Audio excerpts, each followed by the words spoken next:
প্রতিটা সূরা নাজিলের একটা প্রেক্ষাপট থাকে। কখন কোন প্রসঙ্গে সূরাটি নাজিল হয়েছে, কোন প্রসঙ্গ ছাড়া আয়াত নাজিল হয়নি। প্রতিটা আয়াতের পেছনে কারণ থাকে, প্রেক্ষাপট থাকে। বিষয় হলো এখান থেকে বোঝা যায় কোরআনুল কারীমে অহেতুক কোনো কথা নাই, অপ্রাসঙ্গিক কোনো কথা নাই, অপ্রয়োজনীয় কোনো কথা নাই। যা আছে সবটাই দরকারি, যা আছে সবটাই প্রয়োজনীয়। কিন্তু আমরা কোরআনুল কারীমের কিছু অংশ মানতে রাজি, কিছু অংশ মানতে রাজি না। কিছু দরকারি মনে করি, কিছু বেদরকারি মনে করি, কিন্তু সবটাই দরকারি। আমরা জানব এই সূরার এই আয়াত কোন প্রসঙ্গে কিভাবে কখন নাজিল হয়েছে। আল্লাহর নবী সাল্লাল্লাহু আলাইহি ওয়াসাল্লাম কাবা শরীফের সাথে হেলান দিয়ে বসে আছেন। কাবা শরীফের সাথে হেলান দিয়ে বসে থাকা অবস্থায় অপর দিকে মক্কার কাফের নেতারাও বসে আছে। মক্কার কাফের নেতারা একসাথে বসে মিটিং করতেছে, কি করা যায়।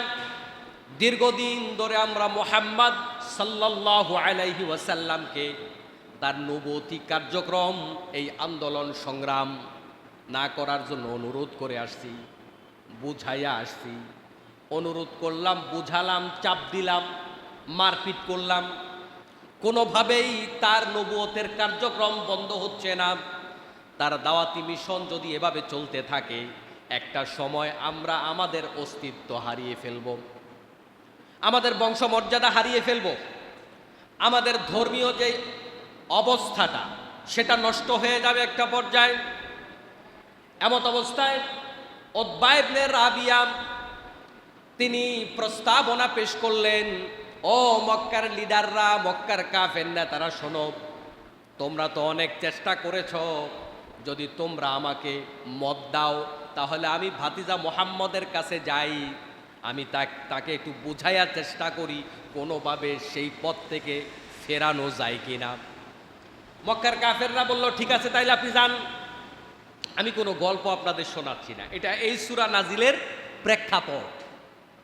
কাফের নেতারা বলল, তাহলে আপনি একটু বুঝাইয়া দেখেন, তাকে বুঝাইয়া এই পথ থেকে ফিরিয়ে আনা যায় কিনা।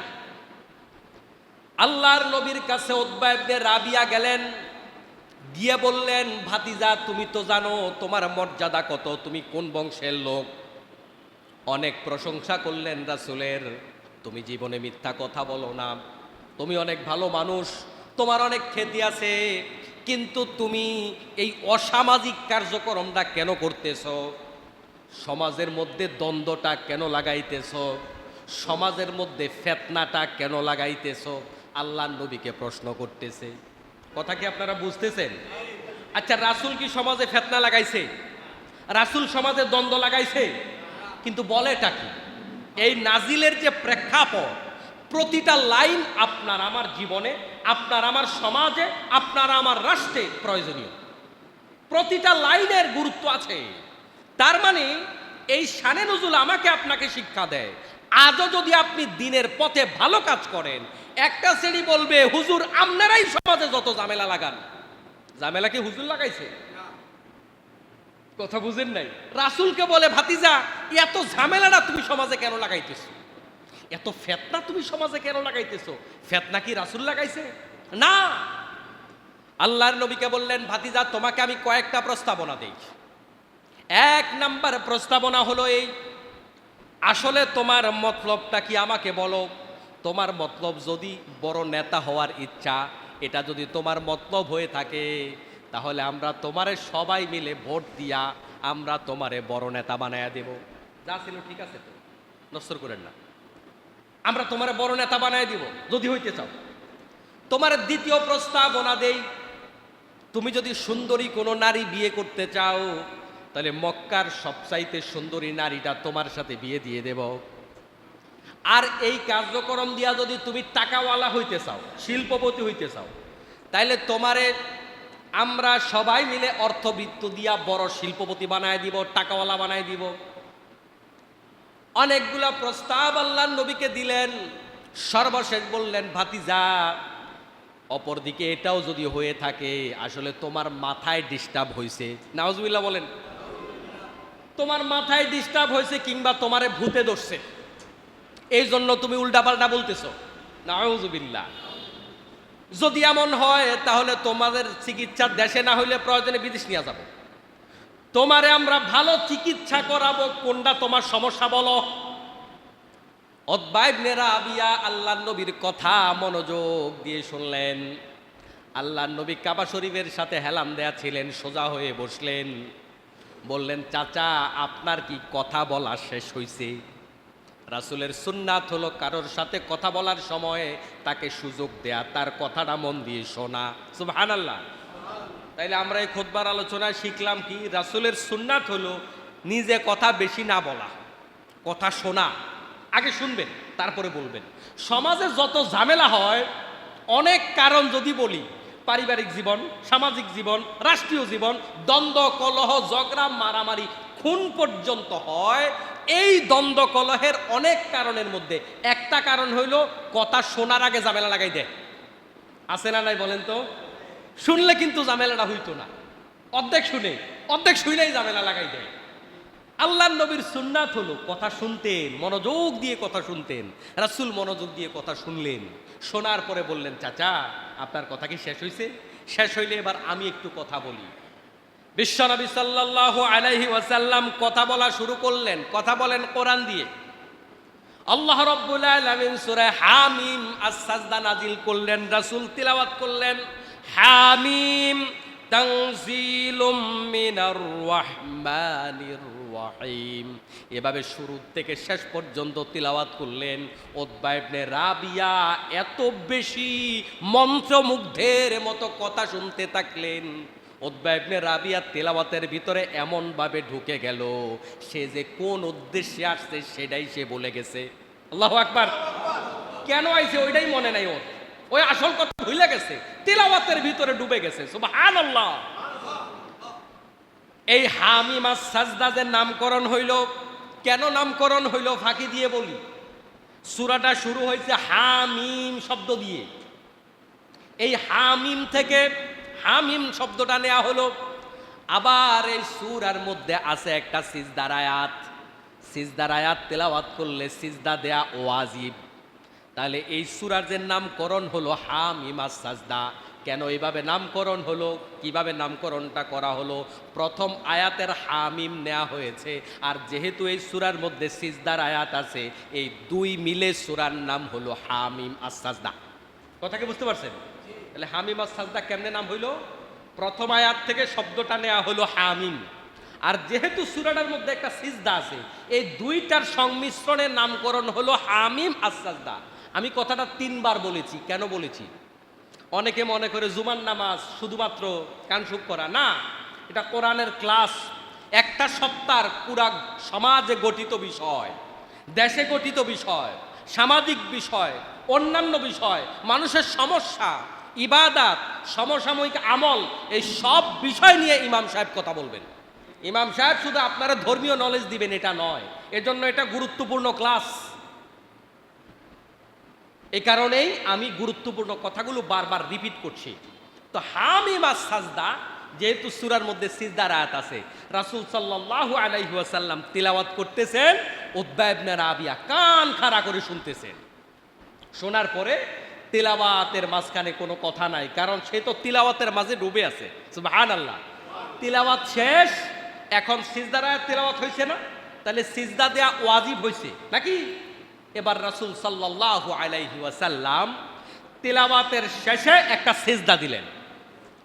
রাসূল সাল্লাল্লাহু আলাইহি ওয়াসাল্লাম যখন সিজদা দিলেন, উতবা ইবনে রাবিয়া তখন ও তিলাওয়াতের মাঝে ডুবে আছেন। যে কারণে উতবা ইবনে রাবিয়া কোথায় আছেন, কি জন্য আসছেন, কি কথা বলবেন, সব ভুলে গিয়ে রাসূলের সাথে সাথে বুঝে না বুঝে সে নিজেও রাসূলের সাথে সিজদা দিল। সুবহানাল্লাহ। এ কিছু বুঝে নাই, কিন্তু রাসূল সিজদা দিছে, তিলাওয়াত শেষ করে সে রাসূলের সাথে নিজেও সিজদা দিয়া ফেলাইছে। সুবহানাল্লাহ। উতবা ইবনে রাবিয়া এবার তিলাওয়াত শেষ, মানে কথা শেষ, তিলাওয়াতের মাধ্যমে এই কথার জবাব দেয়া হইল। এতক্ষণ চাচা আপনি যা প্রস্তাব দিলেন, এই যে আমি জবাব দিলাম। আপনাকে সর্বশেষ একটা কথা বলি, শোনেন। যদি আমি যা বলছি কথাগুলা ভালোয় ভালোয় না শোনেন, তাহলে কি হবে জানেন? ওই আদ জাতিরে আল্লাহ যেমনে ধ্বংস করছে, বাকি কথাটা কি আর বলা লাগবো? বাকি কথাটা উতবা ইবনে রাবিয়া রাসূলকে আর বলতে দিলেন না। কারণ আমাদের সমাজে একখান কথা আছে, কয় চোর হইলেও স্বভাব ভালো। এই কথাটা একটা টিটকারিমূলক কথা আর কি। অর্থাৎ মক্কার কাফেররা রাসূলকে বিশ্বাস করে না ধর্মীয় ব্যাপারে, কিন্তু জানে রাসূল সাল্লাল্লাহু আলাইহি ওয়াসাল্লাম মিথ্যা কথা বলে না। সুবহানাল্লাহ। আল্লাহর নবী যখন বললেন, চাচা যদি আমার কথা না শুনেন, ওই আদ সামুদ জাতিকে আল্লাহ যেমনে ধ্বংস করছে, বাকি কথা রাসূল এখনো বলে নাই। রাসূল বাকি কথা বলার আগে উতবা ইবনে রাবিয়া রাসূলের মুখ মোবারক চেপে ধরলেন। ভাতিজা আল্লাহর দোহাই লাগে, বাকি কথা তুমি কইও না। তোমার আমরা বিশ্বাস করি না, এটা ঠিক আছে, তবে আমরা জানি তোমার জবান দিয়া যা বের হয় সেটাই আল্লাহ কবুল করে। আল্লাহু আকবার। তুমি যদি গজবের কথা তোমার মুখ দিয়া বলো, 100% গজব নাজিল হয়ে যাবে। ও ভাতিজা আল্লাহর দোহাই লাগে, তুমি গজবের কথা কইও না। আদ সামুদ জাতির গজবের কথা তুমি মনে করাইছো, পরের লাইনটা তুমি আল্লাহর রস্তে বলিও না। মক্কার কাফেররা জানতো রাসূল সত্য কথা বলে। উতবা ইবনে রাবিয়া এবার ফিরে গেলেন তাদের কাছে। দূর থেকে কাফের নেতারা দেখা বলতেছে, উতবা ইবনে রাবিয়ারে আগের মতো দেখা যায় না, তার চেহারার মাঝে কেমন যেন একটা পরিবর্তন দেখা যায়। সুবহানাল্লাহ। যাওয়ার পরে উতবা ইবনে রাবিয়া বলল, শোনো, আমি মুহাম্মদের কাছে গিয়েছি, আমার উপলব্ধি হলো, মুহাম্মদের ব্যাপারে আমার মন্তব্য হলো, তোমরা মুহাম্মদের ব্যাপারে আপাতত চুপ থাকো। কি থাকো? কেন? চুপ থাকলে দুইটার একটা লাভ তোমরা পাইবা। মুহাম্মদ যদি এই যুদ্ধে বিজয় অর্জন করে, তাহলে তোমরা বলতে পারবা আমাদের ভাতিজাই তো বিজয় অর্জন করছে, এটার ক্রেডিট তো আমাদের। অসুবিধা কি?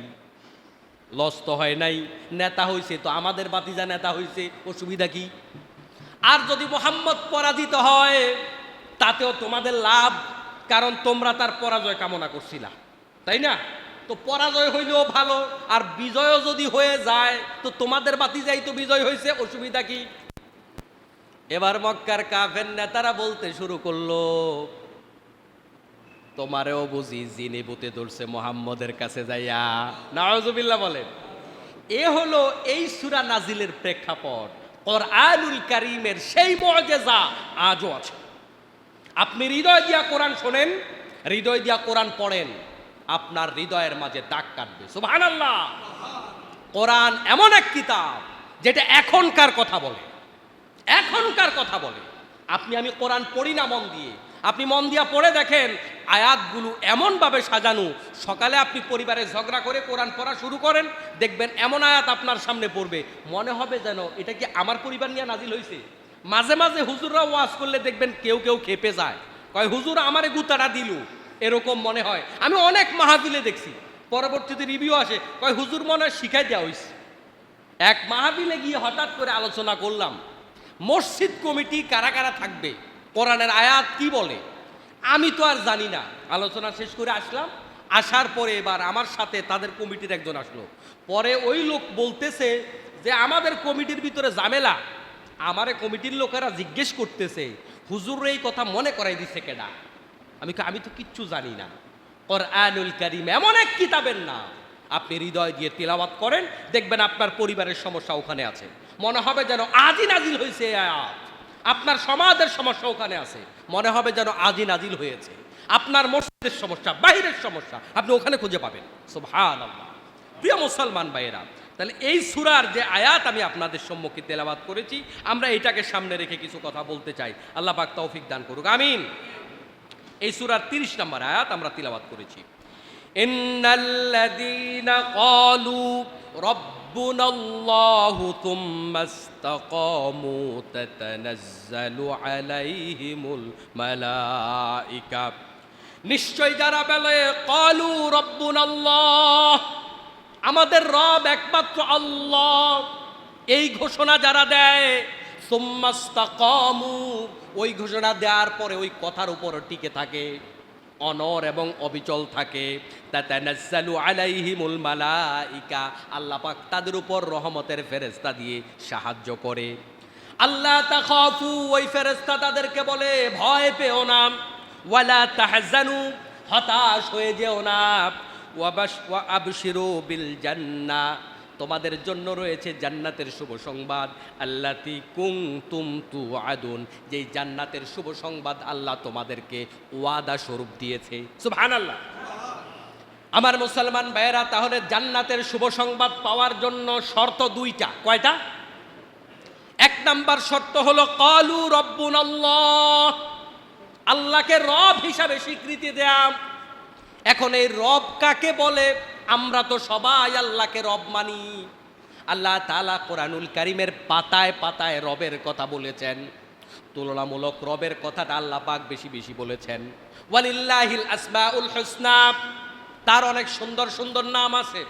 ৯৯টা নাম আমরা জানি, কিন্তু ওই ৯৯টা নামের মধ্যে এই রব নামটাও থাকলেও এই রব নামটা আল্লাহ পাক বারবার বারবার করে বান্দাকে বলে দিচ্ছেন। তাহলে বোঝা গেল এই রব নামের মাঝে আসলে আলাদা কোনো মাহাত্ম্য আছে। আমাদেরকে যখন আল্লাহ পাক সৃষ্টি করলেন, ওই রুহের জগতে আমাদের নিয়ে একটা সমাবেশ করলেন, এভাবে ডাকলেন।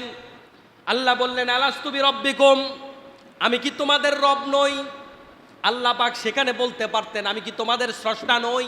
আমি কি তোমাদের মালিক নই? আমি কি তোমাদের খালিক নই? আমি কি তোমাদের জন্য আহাদ নই, সামাদ নই? আল্লাহ পাকের এত এত নাম থাকতে সেখানে প্রথম পরিচয় আল্লাহ, আমাদের সাথে আল্লাহর প্রথম দেখা, প্রথম পরিচয়, সেখানে আল্লাহ পাক বলছে আমি কি তোমাদের রব নই? তাহলে রবের কথাটা আমাদেরকে প্রথম মনে করায়া দিলেন। আবার আপনি দুনিয়ায় আসছেন, আসার পরে কোরআনুল কারীমের পৃষ্ঠাটা খুললেন একজন মুসলমান হিসাবে। প্রথম আয়াত আলহামদুলিল্লাহি রাব্বিল আলামিন, সব প্রশংসা ওই আল্লাহর জন্য যিনি রব্বিল আলামিন, সবগুলা জগতের রব। তাহলে রব এমন কি জিনিস? আল্লাহ কোরআন শরীফ শুরু করলেন আর প্রথম পরিচয় দিলেন আমি তোমাদের রব। আপনি সালাত আদায় করবেন, প্রত্যেক রাকাতে রুকুতে যাবেন সুবহানা রব্বিয়াল আযীম, আল্লাহ পাক এখানেও বলছে আমি তোমার রব। সিজদায় যাচ্ছেন, আল্লাহ পাক আপনাকে শিখিয়ে দিলেন সুবহানা রব্বিয়াল আলা, এখানেও আপনাকে মনে করায় দিচ্ছে আমি তোমাদের রব। বাবা আদম আলাইহিস সালাতু ওয়াস সালাম জান্নাতে আল্লাহ পাক রব্বুল আলামিন তাকে যেমনে চলতে বলছেন, যেটা খাইতে বলছেন, যেটা খাইতে নিষেধ করেছেন, আদেশ অমান্য করে ওই গন্ধম গাছের ফল খাইলেন। সেখান থেকে আল্লাহ পাক দুনিয়াতে পাঠায় দিলেন। পাঠায় দেওয়ার পরে আল্লাহর কাছে তওবা করলেন। কি দিয়া তওবা করলেন? আল্লাহ আমারে মাফ কইরা দাও, খালেক আমারে মাফ কইরা দাও, মালেক আমারে মাফ কইরা দাও। আদম আলাইহিস সালাম সেটা বলে নাই।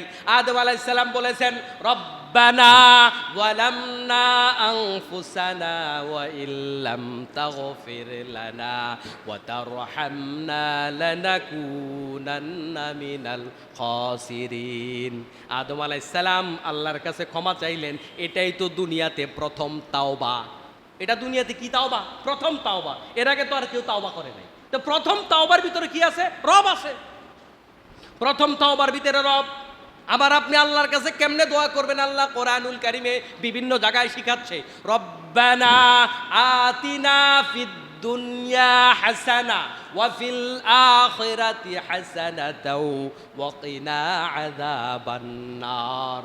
আপনি আল্লাহর কাছে সন্তান চাইবেন, রব্বানা হাবলানা মিন আজওয়াজিনা ওয়া যুররিয়াতিনা ওয়া কুররাতা আয়ুনি ওয়াজআলনা লিল মুত্তাকিনা ইমামা। সব জায়গায় রব। তাহলে রবের ভিতরে কি আছে?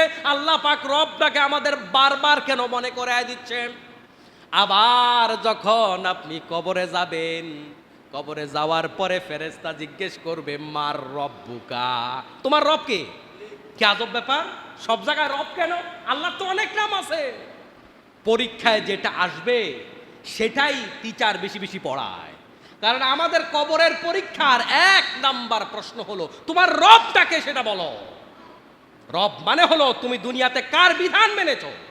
মসজিদে আল্লাহর কথা মতো নামাজ পড়েছো, শুধু আল্লাহর কথা মতো যার ইবাদত করা হয় শুধু তাকে রব বলে না। যার বিধান দিয়ে বিচার করা হয়, যার বিধান দিয়ে সমাজ চালানো হয়, যার বিধান দিয়ে রাষ্ট্র চালানো হয়, যার সব কৃতিত্ব, যার সব কর্তৃত্ব, যার আদেশ ছাড়া, আইন ছাড়া সমাজ, দুনিয়া, পরিবার কিচ্ছু চলে না, তার নাম হলো রব। তার মানে হচ্ছে এক শব্দের ভিতর আল্লাহ পাক গোটা দুনিয়াটা ঢুকিয়ে দিয়েছেন। তুমি থাকবে যেখানে, আল্লাহর বিধান মানবে সেখানে। আল্লাহর বিধান মানবার জন্য তোমাকে সৃষ্টি করা হয়েছে, এবং আল্লাহর বিধান দুনিয়ার সবখানে মেনেছো কিনা সেই প্রশ্ন এক নাম্বার প্রশ্ন। এক নাম্বার প্রশ্ন, কার বিধান মেনে আসছো? সেটা মসজিদে নয়। আমরা কি কেবল মসজিদে আল্লাহর গোলাম, না বাহিরেও আল্লাহর গোলাম? মসজিদে আল্লাহর গোলাম না বাহিরেও? তাহলে আল্লাহকে মানতে হবে কোন জায়গায়? সব জায়গায় না অর্ধেক জায়গায়? আমাদের একটা পরিচয় আছে, আমাদের প্রথম পরিচয়, মূল পরিচয়, আসল পরিচয় একটা, আমরা মুসলমান। আমরা কি মুসলমান? এই যে মুসলমান আমরা, মুসলিমুন হচ্ছে এটার মূল। মুসলিম মানে কি? মুসলিম মানে আত্মসমর্পণকারী। আপনারা বলুন তো, কোন যুদ্ধে কোন সেনা বাহিনীর একটা অংশ যদি কারো কাছে পরাজিত হয়ে তার কাছে আত্মসমর্পণ করে, তখন সে ওখানে গিয়া বলতে পারবে আমি শুটকি তরকারি খাই না, আমারে গোস্ত দেন, মাছ দেন, বলার সুযোগ আছে? আত্মসমর্পণের মানে হলো, এরা যদি তোমারে কাপড় সহকারে রাখে, তুমি কাপড় সহকারে থাকবা। ওরা কাপড় ছাড়া রাখলে কাপড় ছাড়াই থাকবা। ওরা পানি খাওয়াই রাখলে পানি খাইয়াই থাকবা। ওরা যদি তোমারে কম্বল দেয়, কম্বল গায়ে দিবা। কম্বল না দিলে শীতের মধ্যে এমনেই থাকবা। ওরা যেমনে রাখবে এমনে থাকবে। এর নাম আত্মসমর্পণ করা। আমি তোমাদের কাছে কমপ্লিটলি সারেন্ডার করলাম। এখানে আমার খাওয়ার রুচি থাকবে না, এখানে আমি কি বলতে পারবো না, আমি সব বলতে পারবো না। আমাকে যা অনুমোদন দেওয়া হবে আমি তাই বলতে পারবো। আমার বলার স্বাধীনতা থাকবে না, আমার চলার স্বাধীনতা থাকবে না, আমার পোশাকের স্বাধীনতা থাকবে না। আমার সব কিছু যার কাছে সমর্পণ করে দেয়া, তার কাছে আমি আত্মসমর্পণ করলাম। এই আত্মসমর্পণ করাকে বলে মুসলমান। এখন আমরা কার কাছে আত্মসমর্পণ করলাম? আল্লাহর কাছে। কার কাছে? তার মানে আপনি যা খুশি তা বলতে পারবেন না যদি আল্লাহ না চায়। আপনি যা খুশি তা পড়তে পারবেন না যদি আল্লাহ না চায়। আপনি যা খুশি তা খাইতে পারবেন না যদি আল্লাহ না চায়। আপনি যেখানে খুশি সেখানে যাইতে পারবেন না যদি আল্লাহ না চায়। আপনাদের কাছে মনে হইতে পারে হুজুর কথাটা অনেক কঠিন হয়ে গেছে। কঠিন মনে হোক আর সহজ মনে হোক, আল্লাহ তো আপনার এখানে বাধ্য করবেন না, টের পাইবেন কবরে যাওয়ার পরে। কিন্তু যদি ইসলাম মানেন, এমনেই মানা লাগবে। ইসলাম মানলে এমনেই মানতে হবে। ইসলাম আল্লাহর, আল্লাহর কথা মতো, আল্লাহর রুচি মতো ইসলাম মানা লাগবে। আমি চাইলে আপনাদের সামনে অনেক নরম নরম কথা বলতে পারি কোরআন হাদিসটারে ফাঁকি দিয়া, কিন্তু মুসলমান ভাইয়েরা, ইসলামটা সেভাবেই মানতে হবে যেভাবে আল্লাহ তাআলা মানতে বলেছেন। এখন আমরা পোশাকের স্বাধীনতার নামে ইসলামিক পোশাকের বিরোধিতা করি, বলার স্বাধীনতার নামে ইসলামের বিরুদ্ধে অনেক কথা বলি, চলার স্বাধীনতার নামে ইসলামের বিরুদ্ধে অনেক পথে আমরা চলি। হবে না। মুসলমান মানে হলো সব জায়গায় আপনি আল্লাহরে মানবেন। এজন্য রব দিয়ে আল্লাহ পাক তার পরিচয় দিয়েছেন। আর ইমানদার আল্লাহকে কেবল ইবাদতের মালিকানা কেবল আল্লাহকে দেবে না, ইমানদার তার সব কিছুর মালিকানা আল্লাহকে দেয়। সুবহানাল্লাহ। তাহলে সব কিছুর মালিকানা যার, তিনি হলো রব। আমার বলতে কোনো কিছু নাই, আমার বলতে কিছু নাই। বিশ্বনবী সাল্লাল্লাহু আলাইহি ওয়াসাল্লাম বলেন, মুমিন কাকে বলে? মুমিনের একটা উদাহরণ হাদিসের মধ্যে আসছে। মুমিনের উদাহরণ হলো, মুমিন হলো নাকে রশি লাগানো ওটের মতো। কিসের মতো? আর ওট তো আপনারা দেখেন নাই অনেকে, কিন্তু নাকে রশি লাগানো গরু তো দেখছেন নাকি? তো এইটা দিয়া বুঝেন, যেই গরুটার সাইজ বেশি বড়, 10 জন মিলেও ধরে রাখা যায় না, ওই গরুর নাকের মধ্যে রশি লাগায় না? লাগায়। তো রশি কেন নাকের মধ্যে লাগাইলো? নাক একটা নরম জায়গা। এখন গরু যদি বলে মালিক সামনে টানে, গরু যদি বলে আমি সামনে যাব না, নাক থাকবে? যদি বলে যে আমি একটু পরে যাব, তাতেও নাক থাকবে? তাহলে যাব না বললেও নাক থাকবে না, পরে যাব বললেও নাক থাকবে না। তাহলে মনিব যেমনে বলে ঠিক এমনেই চলা লাগবে, দেরিও করা যাবে না, যাব নাও বলা যাবে না।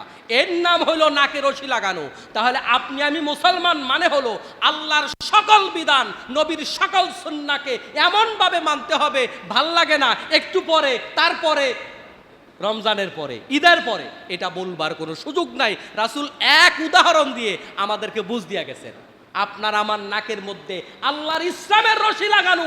আপনি আমি যা খুশি তা করতে পারবো না, যা খুশি তা বলতে পারবো না, যা খুশি তা খেতে পারবো না। আর এই কষ্টটা করলেই তো জান্নাত পাইবেন।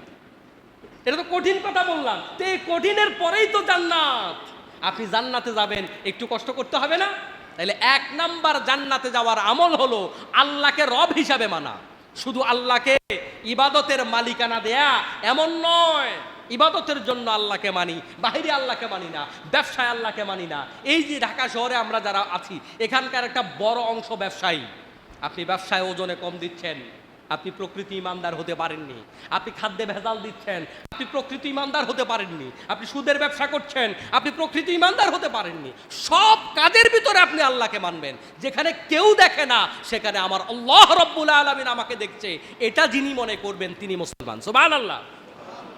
আপনি রাতেও মুসলমান, আপনি অফিসেও মুসলমান, আপনি ফ্যাক্টরিতেও মুসলমান, মালিক অবস্থায়ও মুসলমান, শ্রমিক অবস্থায়ও মুসলমান, মসজিদ ইমাম অবস্থায় মুসলমান, মুসল্লি অবস্থায় মুসলমান। তাহলে কোন অবস্থায় আল্লাহর বিধান ছাড়বো না, এর নাম মুসলমান। জান্নাতে যাওয়ার 1 নাম্বার শর্ত হলো ক্বালু রাব্বুনাল্লাহ। আল্লাহকে রব হিসাবে যারা স্বীকৃতি দেয়, তারা আল্লাহ পাকের জান্নাত পাবে। কিন্তু রব হিসাবে স্বীকৃতি দেয়া সহজ, সুম্মাস্তাকামু, এরপরে ওই রব হিসাবে স্বীকৃতি দেওয়ার পরে ওই ঈমানের উপর টিকে যারা থাকবে তারা জান্নাত পাবে। ঈমানের উপর টিকে থাকা বড় কঠিন, বড় কঠিন। ঈমান সবচাইতে দামি জিনিস, কিন্তু ঈমান আনা সহজ, ঈমানের উপর টিকে থাকা বড় কঠিন। আমরা 5 টাকার চায়ের বিনিময়ে ঈমান বিক্রি করে দেই। আমার বিবেক বিক্রি মানে ঈমান বিক্রি। বিবেকহীন লোকের ঈমান থাকে না। বিবেকহীন লোকের কি থাকে না? বিবেকহীন লোকের ঈমান থাকে না।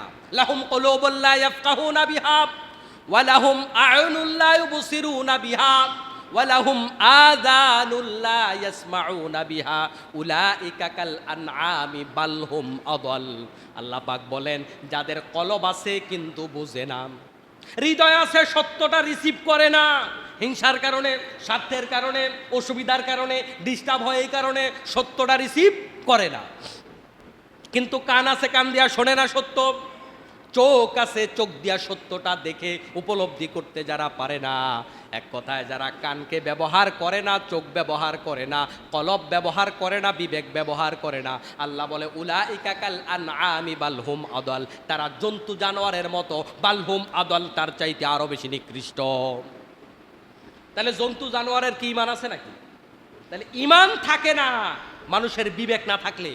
বিবেক থাকতে হবে। বিবেক কোনটা? আপনার শত্রুও যদি আপনাকে সত্য কথা বলে, আপনি এটা মানবেন, এটার নাম বিবেক। আপনার বাবাও যদি আপনার মিথ্যা কথা বলে, আপনি সেই মিথ্যার প্রতিবাদ করবেন, এটার নাম বিবেক। আপনার আপন মানুষ যদি আপনাকে ঘুষের কথা বলে, আপনি প্রত্যাখ্যান করবেন। আপনার শত্রুও যদি আপনাকে একটা বিধর্মী মানুষ যদি আল্লাহর কোরআনের একটা কথা আপনাকে বলে, আপনি সেটাও মানবেন। তাহলে বিবেকবান মানুষ সব সময় সত্যকে স্বীকার করে। বলছিলাম প্রিয় মুসলমান ভাইয়েরা, ঈমান আনার পরে ঈমানের পথে টিকে থাকা বড় কঠিন। আল্লাহ পাক বললেন, ঈমান আনার পরে যারা ঈমানের উপর টিকে থাকবে তাদের জন্য আল্লাহর জান্নাতের শুভ সংবাদ। তো টিকে থাকার প্রশ্নটা আল্লাহ পাক কেন আনলেন? আমি একটা উদাহরণ দিলে আপনারা বুঝবেন। এই যে এখন বর্ষাকাল, যে রাস্তাগুলাতে পানি জমে থাকে, পিচ্ছিল থাকে, কাদা থাকে, আপনার বাচ্চাকে সকালবেলায় স্কুলে পাঠাবার সময় অবশ্যই আপনি বলে দেন, জামা কাপড় গোছগাছ করে পাও টিপে টিপে যাইবা, আস্তে আস্তে যাইবা, বলি কি না? নাহলে পিছলা খায় পড়ে যাওয়ার সম্ভাবনা আছে। এটা আমরা আমাদের বাচ্চাদেরকে বলি না? বলি। কখন বলি? যখন পড়ার সম্ভাবনা থাকে। আর যখন বর্ষা থাকে না, পড়ার সম্ভাবনা থাকে না, তখন এই নসিহত আমরা করি না। এর দ্বারা বোঝা যায় ইমানদার বহু বান্দা ইমান হারিয়ে ফেলবার সম্ভাবনা আছে। ইমানের পথ পিচ্ছিল পথ, ইমানের পথ কষ্টের পথ, ইমানের পথ কণ্টকাকীর্ণ পথ। এজন্য আল্লাহ পাক বলছে, বান্দারে ঈমান আনলেই চলবে না, ঈমান আনার পরে ঈমানের উপর দৃঢ়তার সাথে দাঁড়িয়ে থাকতে হবে। সুবহানাল্লাহ। আমার মুসলমান ভাইয়েরা, আল্লাহ তাআলা জিবরাইল আমিনকে জান্নাত পরিদর্শন করার জন্য পাঠাইছেন। জিবরাইল আমিন জান্নাত পরিদর্শন করে বলতেছে, আল্লাহ তাআলা এত চমৎকার জান্নাত, এই জান্নাতের আলোচনা যদি তোমার বান্দারা শোনে, সবাই তো জান্নাতে চলে যাবে। জাহান্নাম এত কঠিন, জাহান্নাম পরিদর্শন করে এসে বললেন, এই জাহান্নামের কথা শুনলে একজনও জাহান্নামে যাবে না। আল্লাহ বললেন, জিবরাইল আবার যাইয়া পরিদর্শন করো। জিবরাইল দেখলেন জান্নাতটা দুঃখ দিয়া, কষ্ট দিয়া, মামলা দিয়া, হাত ভাঙা, পাও ভাঙা, রক্ত, অভাব, অসুস্থতা, কষ্ট, দুর্দশা, রিমান, এগুলা দিয়া জান্নাত ঘেরা। আর জাহান্নাম আরামায়েশ দিয়া ঘেরাম। জিবরাইল আমিন কি দেখলাম? বলল, আল্লাহ তাআলা এই দেখলাম তার মানে হলো কোনো ব্যক্তি যদি জান্নাতে যেতে চায় এই কষ্টগুলা পাড়ি দিয়া তারপরে জান্নাতে যাবে। আর কোনো ব্যক্তি যদি জাহান্নামে যেতে চায় শুধু আরামে থাকলেই সারবে, আর কিছু লাগবে না, শুধু আরামে বসে থাকবেন, শুধু জাহান্নামে চলে যাবেন। তাহলে জাহান্নামে যাওয়ার পথ সহজ, জান্নাতে যাওয়ার পথ বড় কঠিন। প্রিয় মুসলমান ভাইয়েরা, আল্লাহ পাক বলছেন, বান্দা ঈমান আনার পরে ঈমানের উপর টিকে থাকো। ঈমান বড় দামি জিনিস। শুধু ঈমানটা থাকলেই একজন মানুষ আল্লাহ পাকের জান্নাত পেয়ে যাবে, আর কিচ্ছু লাগবে না, শুধু ঈমান দিয়াই জান্নাত পাবে। ঈমান এত বড় দামি জিনিস। আল্লাহ পাকের জান্নাতের সবচাইতে ছোট যেই ফ্লোরটা আছে, ওই জান্নাতের ছোট ফ্লোরটা হলো, ছোট জান্নাতটা হলো 100 তালা পর্যন্ত। কত তালা? 100 তলার নিচে জান্নাতে কোনো বিল্ডিং নাই। আর এক একটা ফ্লোর হইল 10টা দুনিয়ার সমান। আমার মুসলমান বাইরে, এটা যদি সবচাইতে ছোট জান্নাত হয়, আল্লাহ পাক যাকে সবার শেষে জান্নাত দেবেন, যেই ব্যক্তিরা সবার শেষে জান্নাত পাবে, তার আমল নামায় কোনো সওয়াব নাই। শুধু ঈমানটা নিয়ে জাহান্নামের মধ্যে জ্বলছে, হাজার হাজার বছর জ্বলার পরে আল্লাহ পাক জাহান্নামকে যখন সিলগালা করে দেবেন, জিবরাইল আমিনকে, মালেক ফেরেশতাকে বলবেন, মালেক ফেরেশতা ওই ব্যক্তির জাহান্নাম থেকে বের করো, ওরে মুক্তি দিয়া দাও, জান্নাতে চলে যাক। ওই ব্যক্তিকে সর্বশেষ যাকে জান্নাত দেবেন, তাকে এত বড় জান্নাত দেবেন, ওই এত বড় জান্নাতটা পাবে কেবলমাত্র ঈমান দিয়ে। তাহলে ঈমানের দাম কম না বেশি? ঈমানের দাম আল্লাহ পাকের আরশে আজিমের চাইতে বেশি, ঈমানের দাম কাবা শরীফের চাইতে বেশি, ঈমানের দাম লক্ষ কোটি গ্রহ নক্ষত্রের চাইতে বেশি। কারণ যেদিন জমিনের মধ্যে ঈমানদার থাকবে না, সেদিন কাবা শরীফ ধ্বংস হয়ে যাবে, সেদিন এই কুল কায়নাত ধ্বংস হয়ে যাবে, আল্লাহর আরশে আজিম ধ্বংস হয়ে যাবে। সব ফেরেশতাদেরকে আল্লাহ পাক তাদেরকে মৃত করে ফেলবেন, সবাইকে মেরে ফেলবেন, কিচ্ছু থাকবে না। যেদিন ঈমানদার থাকবে না, সেদিন কিয়ামত হয়ে যাবে। ঈমানদার যেদিন থাকবে না, সেদিন যদি কাবা শরীফও না থাকে, আরশে আজিমও না থাকে, এর দ্বারা বোঝা যায় এক একটা ঈমানদারের মূল্য ওই আরশে আজিমের চাইতে আল্লাহর কাছে বেশি। সুবহানাল্লাহ! ঈমানের কত দাম! এক ঈমান দিয়ে এত বড় জান্নাত পাবেন, এক ঈমানের কারণে পৃথিবী টিকে থাকবে। লা তাকুমুস সাআ হাত্তা ইউকালা ফিল আরদি আল্লাহ আল্লাহ। ততদিন পর্যন্ত কিয়ামত হবে না যতদিন আল্লাহ আল্লাহ বলার মতো একটা লোক থাকবে। একটা ঈমানদারের এত দাম, আর ওই ঈমান আপনি 10 টাকার চায় বিক্রি করতেছেন। ঈমান বিক্রি মানে বিবেক বিক্রি, কারণ বিবেক বিক্রি করলে আর ঈমান থাকে না। ওই ঈমানটাকে হেফাজত করতে হবে। লোভের কাছে ঈমানটাকে পরাজিত করা যাবে না। আপনাকে লোভ দেখিয়েছে কোটিপতি বানিয়ে দেবে, কিন্তু রাস্তাটা হারাম রাস্তা, আপনি যাবেন না। কারণ এখানকার কোটিপতি হইলে আপনি কয় টাকা ভোগ করবেন, কয়দিন ভোগ করবেন? একটা এক্সাম্পল দেই, শুনুন, সময়টা কম।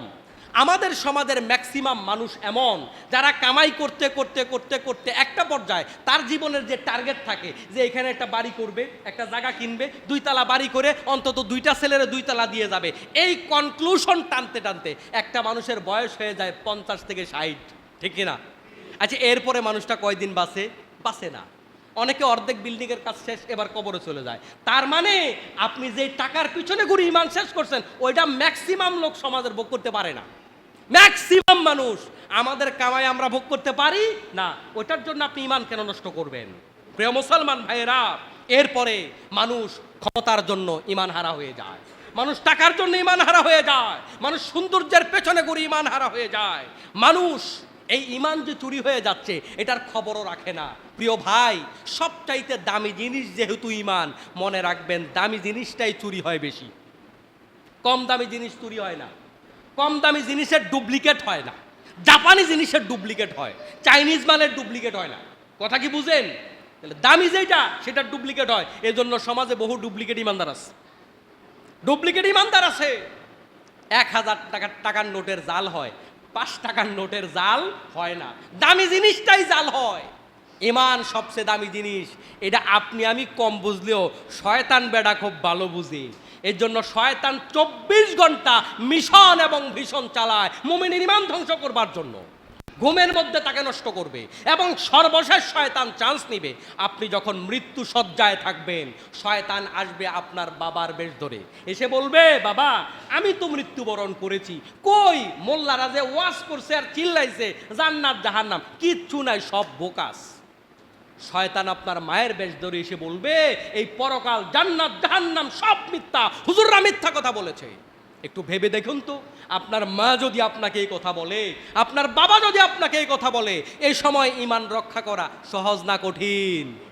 অনেক কঠিন, অনেক কঠিন। সর্বশেষ মৃত্যু সজ্জায় শয়তান আপনাকে এই দোকানা দেওয়ার চেষ্টা করবে। এজন্য আল্লাহ পাক বলছে, বান্দারে ক্বালু রাব্বুনাল্লাহ সুম্মা ইসতাকামু। ঈমান যে কেউ আনতে পারে, কিন্তু ঈমানের উপর টিকে থাকা বড় কঠিন কাজ। টাকার কাছে, লোভের কাছে আমাদের ঈমান হেরে যায়, ক্ষমতার কাছে ঈমান হেরে যায়, আমাদের যে কোনো দুনিয়াবি স্বার্থের কাছে আমাদের ঈমান কিন্তু হেরে যায়। ঠিক কিনা বলেন তো? ঈমান হেরে যায়। এজন্য অল্প কোনো কিছুর কাছে ঈমানকে যেন আমরা হারিয়ে যেতে না দেই। প্রিয় মুসলমান ভাইয়েরা, ঈমানের উপর টিকে থাকা বড় কঠিন। আপনি যদি সত্যিকারের ঈমানদার হন, আপনার জন্য আসবে বলা, মুসিবত, অসুস্থতা, বেদনা, দুঃখ। অনেক লোক মনে করে টাকা পয়সার মালিক বেশি, আল্লাহ মনে হয় আমার উপর খুব খুশি। আবার অনেক লোক অসুস্থ, বিপদে আছে, অভাবে আছে, সে ভাবে আমার মনে হয় আল্লাহ অসন্তুষ্ট। না, অনেক বেশি টাকাওয়ালা হওয়া ইমানদারের বৈশিষ্ট্য নয়, অনেক বেশি সুখে থাকা ইমানদারের বৈশিষ্ট্য নয়। আইয়ুব আলাইহিস সালাতু ওয়াস সালাম অসুস্থ ছিলেন কত বছর? 18 বছর। কত বছর? গোটা দেহের মধ্যে পোকামাকড় কিলবিল করেছে। আপনি আমি যদি হইতাম, আর বাংলাদেশে আইয়ুব আলাইহিস সালামরে আল্লাহ পাঠাইতো, বাঙালি পাবলিকরে যদি নামাজের দাওয়াত দিত আর আল্লাহর দাওয়াত দিত, বাঙালি পাবলিক কইতো, মিয়া তোমার উপরে তো আল্লাহর গজব পইরা বইসা রইছে, তুমি আইছো আমার ইসলাম শিখাইতে, তোমার উপরে তো খোদার গজব পড়ছে। আমাদের ধারণাটা এরকম না? এরকম না? না। প্রিয় মুসলমান ভাইয়েরা, কষ্টে থাকা আল্লাহ যাদের ভালোবাসে তাদের কষ্ট দেয়। অনেকে মৃত্যু সজ্জায় কষ্ট পায়, অনেক লোক বেহুদা মন্তব্য করে বসে, আরে কোনো না কোনো পাপ করছে, অবস্থা কেন?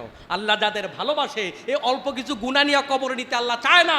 আল্লাহ চায় তাকে একটু কষ্ট দিয়া তার গুনাহগুলোকে মাফ করাইয়া আল্লাহর জান্নাতে নিতে। সুবহানাল্লাহ।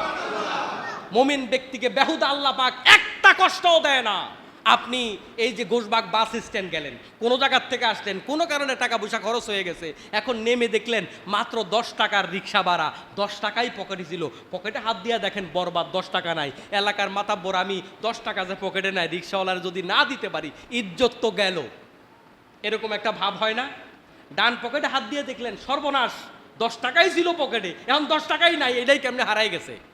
কয়েক সেকেন্ড আপনি টেনশনে পড়ে গেলেন, পকেট হাতাচ্ছেন, রিক্সাওয়ালা আপনার দিকে তাকায় আছে, তৎক্ষণাৎ বাম পকেটে হাত দিয়ে দেখেন, না আল্লাহ বাঁচাইছে, 10 টাকা কিন্তু আছে। কয়েক সেকেন্ডের ব্যবধান, এই কয়েক সেকেন্ডের হেজিটেশনে যে আপনি পড়েছেন, এই কয়েক সেকেন্ড যে মানসিক টেনশন করেছেন, এর উসিলায় আল্লাহ পাক আপনার কয়েকটা সগীরা গুনাহ মাফ করে দেয়। সুবহানাল্লাহ। তাহলে আপনি যে অসুস্থ হয়েছেন, আবু হুরায়রা রাদিয়াল্লাহু তাআলা আনহু বলেন, জ্বর আমার কাছে অনেক প্রিয় রোগ। কারণ জ্বর হইলে কি হয়? জয়েন্টে জয়েন্টে ব্যথা হয় না? জ্বর হইলে গায়ে ব্যথা হয় না? আবু হুরায়রা বলেন, জ্বর আমার কাছে অনেক প্রিয় রোগ, তার কারণ জয়েন্টে জয়েন্টে ব্যথা হইয়া প্রতিটা জয়েন্টের গুনাহ আল্লাহ মাফ করে দেয়। সুবহানাল্লাহ। তাইলে আপনার অসুস্থতা গুনাহ মাফের কারণ, অভাবে পড়েছেন গুনাহ মাফের কারণ, বিপদে পড়েছেন গুনাহ মাফের কারণ, কোথাও ফেল করেছেন গুনাহ মাফের কারণ। অতএব হতাশ হবেন না, হতাশ হবেন না। আর অনেক বেশি নিয়ামত পাইয়া এত খুশি হইয়েন না যে আল্লাহ আমার উপর খুব খুশি। আল্লাহ বহুত বেঈমান নাফরমানকে অর্থ, বৃত্ত, সম্পদ দিয়া পরীক্ষা করেছেন। এজন্য প্রিয় মুসলমান ভাইয়েরা, আমরা যে অবস্থায় থাকি বলবো ক্বালু ইন্না লিল্লাহি ওয়া ইন্না ইলাইহি রাজিউন। আল্লাহ বিপদ দিছে, আল্লাহই উদ্ধার করবে। সুবহানাল্লাহ। আল্লাহ পাক বলেন, এই দুই কাজ যারা করতে পারবে তাদের জন্য কি আছে? তাদের জন্য হলো তাতানাজ্জালু আলাইহিমুল মালাইকা।